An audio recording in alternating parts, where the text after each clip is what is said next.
बैठा जाता है। कच्चा सूत उसको शंकर भगवान और माता पार्वती का स्मरण कर कर नंदी के, जो नंदी होता है, नंदी के राइट भाग में, नंदी का एक पांव ऊंचा होता है। आपने देखा होगा आगे का पांव ऊंचा होता है। बैठते समय नंदी का एक पांव ऊंचा है, एक पांव नीचे की ओर जाता है। तो नंदी का जहां पांव ऊंचा है उस ऊंचे पांव के पास में बैठना है। कच्चे सूत पर उस बेलपत्री के जो 7 गुच्छ हैं, 7 जो बेलपत्री के भाग हैं, 7 बेलपत्री हैं, उसको अपना नाम गोत्र स्मरण कर कर उस कच्चे सूत को लपेटना है। महाराज लाल कलर का चंदन उस बेलपत्री के पत्ते में जो अग्रभाग होता है, सबसे आगे का भाग, 7 में लाल चंदन लगाना है। महाराज उस चंदन को लगाकर आप प्रदोष के दिन, प्रदोष काल में शंकर भगवान को समर्पित अगर करते हैं तो जिस घर का गोत्र बोला है उस घर में कभी क्लेश नहीं हो सकता, उस शांति का अनुभव कर, उसमें क्लेश नहीं हो सकता। एक धागा होता है पक्का धागा, एक धागा होता है कच्चा धागा। बहुत ध्यान दीजिएगा महाराज, पक्के धागे से नहीं लपेटना सफेद। कच्चा जो धागा पीपल में, बड़ में या आंवला आदि में जो हम लोग लपेटते हैं पूजन करते समय, वो कच्चा धागा। और एक बात और आपको कहने, ध्यान दीजिएगा,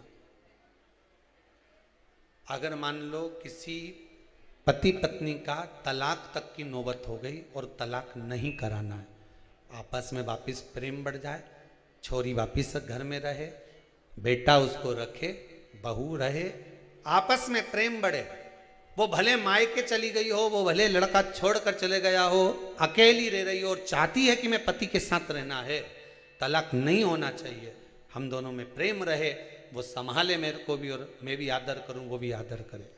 तो मेरा निवेदन है, कच्चा जो सूत होता है, कच्चा जो धागा होता है, नंदी के ठीक पीछे बैठकर कोई साथ में आपके परिवार का कोई व्यक्ति चले जाए और हस्तकमल को, जिसको अपने परिवार में वापिस रहना है, उस स्त्री हो या पुरुष हो, दोनों में से कोई भी नंदी के पीछे बैठकर सोमवार की जिस दिन अष्टमी पड़े उस दिन नंदी के पीछे बैठकर हाथ को ऐसा बंद करना है, हाथ में एक बेलपत्री रखना है, सीधी सीधी बंद कर कर 7 बार उस हाथ पर कच्चा सूत लपेट देना है। उस सूत को वापस निकाल लेना है बेलपत्री के साथ, बेलपत्री के साथ में।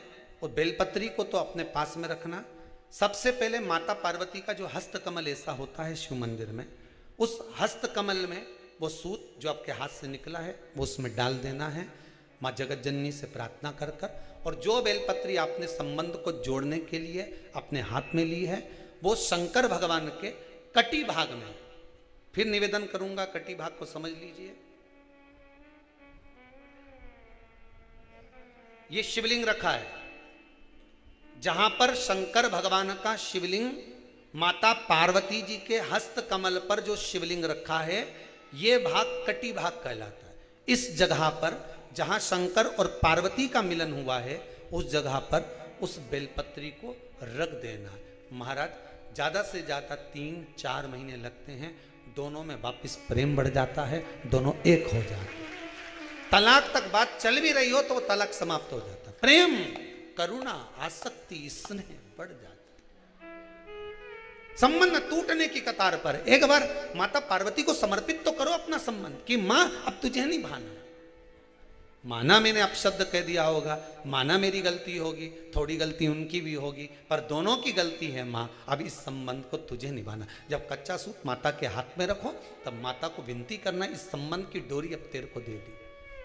दीन बंधु दीनानाथ मेरी डोरी तेरे, अब यह डोरी मैंने तुमको दे दी है, अब यह संबंध आपको निभाना है, अब ये संबंध मेरा। पतंग उड़े आकाश माने, डोर थारा हाथ मां, ओ भोले मेरी पतंग ऊंची राखना। शंभो मेरी पतंग ऊंची राख, नाव चले मझधार मां पतवार थारा हाथ मां। ओ भोले मेरी नैया पार लगाजो।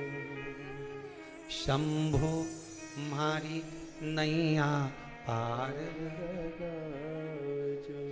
रथ उब्या मैदान माने डोर थारा हाथ मां। रथ उब्या मैदान माने डोर थारा हाथ मां। ओ भोले हमने रण संग्राम जितावजो। शंभु हमने रण संग्राम जितावजो। ओ भोले थारा चरण कमल मारा। हे भगवान, अब ये पतंग इधर उधर ना जाए, इसको साध ले, मेरी डोरी तू पकड़ ले। मेरी ये डोर तुम पकड़ कर भगवान से प्रार्थना करो, निवेदन करो। संबंध टूट रहा है, इसको संभाल लो। घर में क्लेश मच रहा है, इसको संभाल लो। परिवार टूटे ना,